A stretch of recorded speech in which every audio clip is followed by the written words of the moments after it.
So ayan guys, for today's video, ayan, so meron ako ditong hawak na pulser. So bago to, ayan, ayan o. Ganito guys yung tinatawag na pulser. Ayan. Ayan. So ito ay single wire. Ayan o. Ito guys yung negative nya. Ayan. Itong metal na to. Ito yung negative. So ngayon guys, ang gagawin natin ay ituturo ko sa inyo guys kung paano mag-test ng pulser. Ayan, so meron ako ditong hawak na ayan, LED na bulb. Ano. So kahit yung sa lighter pwede yon. Basta guys LED siya na 1 point o 3.5 volts. Ayan, pwede yon. Ayan, 1.5 ganun. So basta malit lang, ayan o, ganito lang. So gawin natin yan guys ay ilagay natin dito sa dulo para matest natin yung pulser kung good siya. So bago naman siya kaya okay to. Bali ipapakita ko lang sa inyo guys kung paano mag-test kung okay yung pulser. So dito yung negative, ayan. So yung sa kabila, ayan o. Ayan. So ito na yung pulser. So try natin guys na paluin. So tanggal natin yung ilaw. Ayan. So ito yung ating metal pampalo dyan sa ayan. Diyan kayo guys magpalo dito mismo. Ayan. So ipadikit natin to kasi magnet yan eh dito parte. Ayan. Ito guys yung metal. Ayan o. Kahit anong metal basta metal. So try natin paluin. Ayan. Ayan. Oh. Yan. Yan. Yan. Yan. Umiilaw siya guys. So try natin ulit. Oh.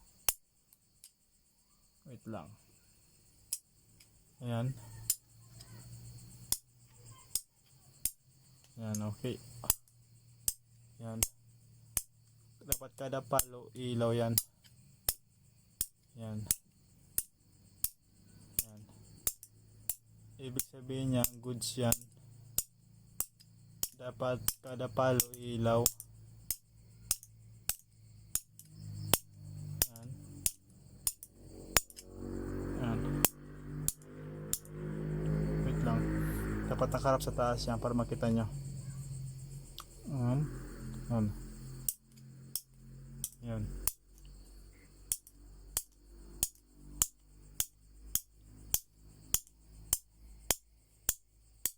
Yan dapat yan.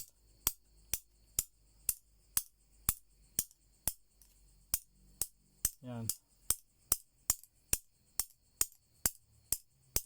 Yan. Goods yan guys. Basta kada palo umiilaw, okay yan. Katulad nito, yan o. Yan o.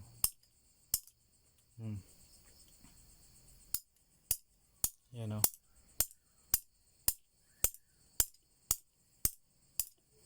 Yan, okay yan. So ganito guys yung unang pag-test ng pulser. So pangalawa na pag-test, ayan, so okay na yan. Ito naman guys yung ating gagamitin, multimeter, so digital. So itong blue lagyan natin sa pula. Ayan, positive. Yung negative dito sa metal. Ayan. So yun, palit, tapos buksan natin. Ayan, ilagay natin guys sa wait lang, di nyo makita. Ilagay nyo guys sa AC volts. So naka DC siya oh. So lagyan natin sa AC. Ayan o. Ayan o, AC. So di nag autofocus. AC. So yun. Ayan, paluin natin. Ayan. Ayan. Ano? 0.9 lang. 0.1, 0.3, 0.8, 0.9, 0.3, 0.8, 1 volts. Ayan. 0.6, 1 volts. 0.8, 0.2, yan, 0.9, 0.7, 0.8, 0.5, 0.2. Ayan. So, try natin guys sa DC. Ayan. DC naman. Ayan, naka DC. Para makita nyo kung bakit sa AC ako naglagay. Ayan. So, sana makita nyo. Ayan. Ayan. So, try natin paluin. Ayan.